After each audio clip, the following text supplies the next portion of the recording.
যশোর শহর থেকে প্রায় ১৪ কিলোমিটার দূরে অবস্থিত বাঘারপাড়ার গ্রাম জহরপুর। এই গ্রামের অনেকটা মাঝখানে এ বৃক্ষের অবস্থান। স্থানীয়রা বলেছেন ১০ বছর আগে বটগাছটি আরো বিস্তৃত এলাকা জুড়ে থাকলেও প্রাকৃতিক ও মানুষ সৃষ্ট কারণে কমে আসছে এর আয়তন।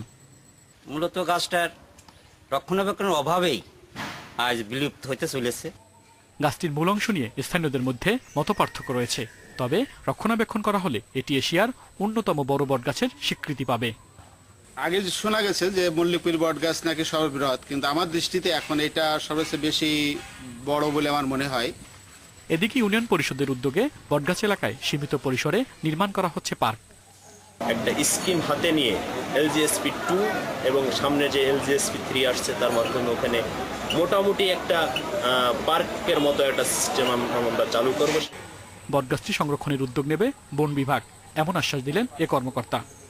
যদি সরকারি ডিপার্টমেন্টের জায়গাতে হয় তো আমরা সে বিষয়ে আলোচনা করে দেখতে পারি, এবং সেক্ষেত্রে আমরা আমাদের বন্যপ্রাণী সংরক্ষণ আইন যেটা আছে 2014 সেই আইনের আওতায় আমরা এটাকে স্মারক বৃক্ষ হিসাবে সংরক্ষণের ব্যাপারে উদ্যোগ নিতে পারি।